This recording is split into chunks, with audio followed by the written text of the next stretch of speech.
Greetings to my 1011 subscribers. Happy New Year, and of course also you to my future subscriber. A little bit on the channel. We also added a Patreon account. I have already 2 Patreons, which I'm very grateful for.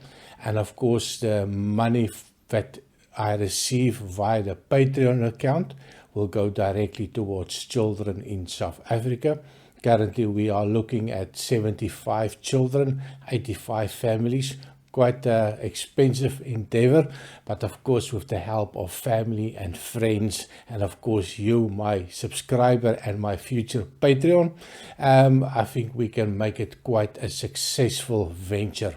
We've been doing this for almost seven and a half years, and every month a little bit of a struggle sometimes, but of course every cent counts. So please take a look at my Patreon account.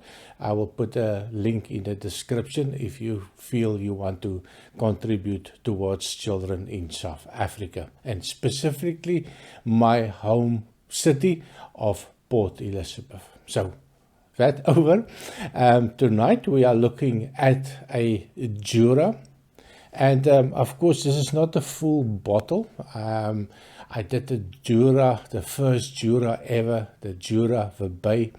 Oh my word, I loved it so much. I picked it as my whiskey of the year for 2022.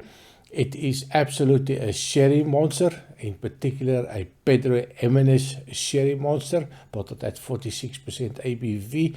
If you love the sweet whiskies, the sherried whiskies, definitely the one to try. So good. So I thought to myself, I need to look more into the whiskey that's called Jura from the Isle of Jura distilleries.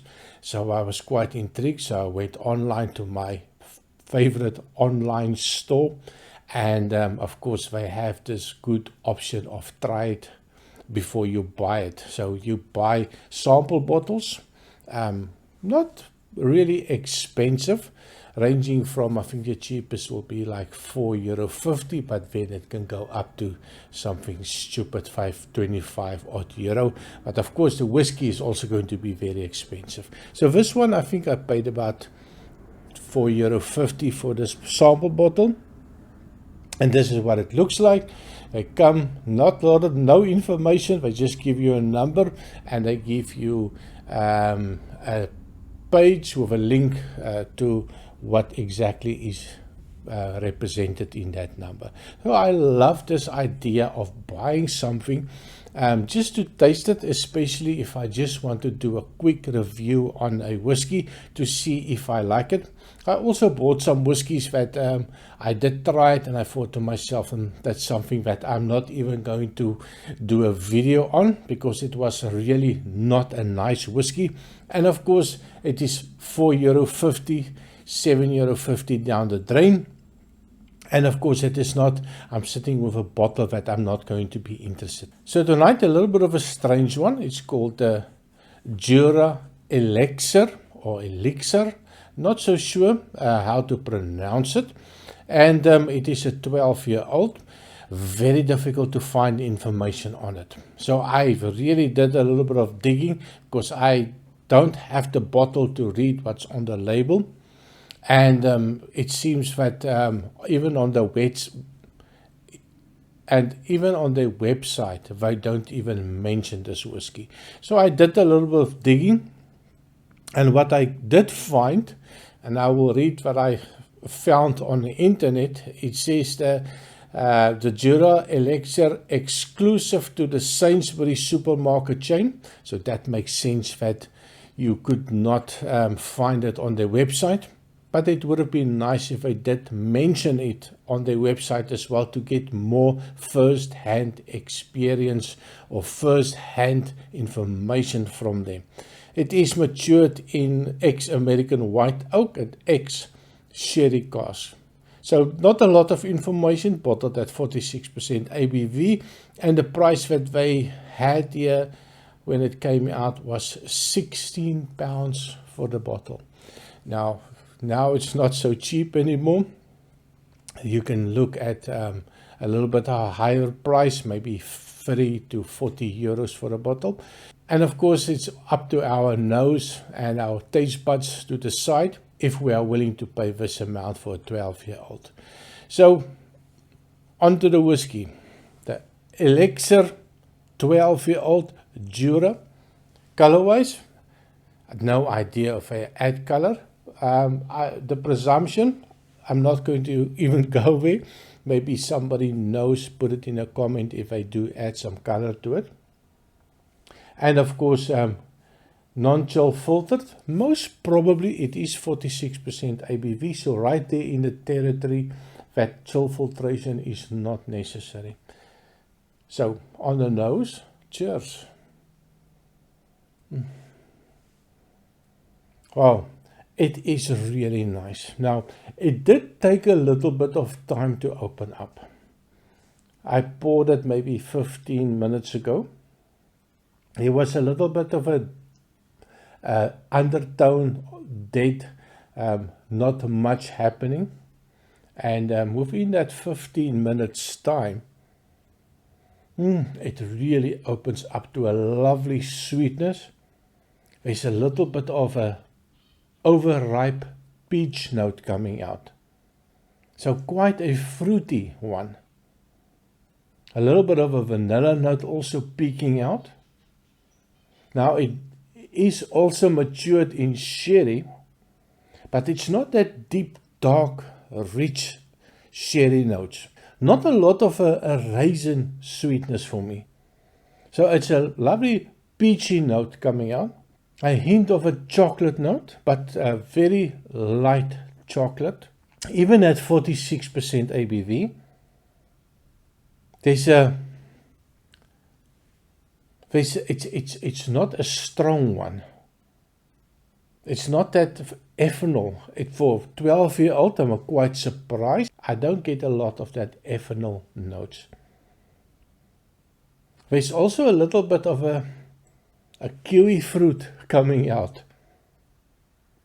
A nice, also a overripe kiwi fruit. And it sticks to my mind because this morning I had a kiwi fruit for breakfast. And I've got that little hint of that. So definitely a fruity one. A little bit of a toffee fruitness coming out, of a chocolate fruitness coming out. Now I do get a little bit more of the alcohol. But with a little bit, well, too much probably, of a shaky. But it is lovely, light, sweet, fruity note coming out. I kind of like this one on the nose. And I see on their website they do have a lot of expressions. So I'm quite looking forward to spending more time with Jura. And I can't believe I bypassed him for so many years at the duty-free shops. Definitely lovely on the nose. Got my stamp of approval. On the taste, cheers. Definitely on the taste, I get that sherry note. So it definitely tells you it's sherry. Almost no oak at the first sip. It's a lovely sweetness. A little bit of an explosion on the alcohol, but still not as hot as what I would have expected. Just give it one more. Not a lot of oiliness. The heat on the second sip is just elevated, so it's a nice warm feeling in the mouth and warm feeling going down the throat. It's bloody cold here in Belgium, so a nice little winter warmer. And then you are left with a lovely sweetness, with a hint of a oaky note coming out, just a hint of it. And again, and I keep on saying it with a lot of whiskies, is that sometimes you need that little bit of a oak just to bring down that sometimes too sweet whiskey, just to bring it down to earth and just to make a little bit of a balance between the sweet and the bitter notes. Now, I'm not a big fan of the bitter notes. I know there's a lot of people that crave the bitterness. Funny thing is, I love coffee. I like the bitter coffee. For me, that is something that I can tolerate, especially some of the Turkish coffees, Arabic coffee. I do love them for some reason, but once I get to my whiskey, it's not compatible with me to have something that's overly oat. Just give it one more. But it is so drinkable. Even at a 46% ABV, I will definitely not add any water to this one. It is just a perfect level for me. It doesn't drink like 46%, but it drinks more like 43% for me.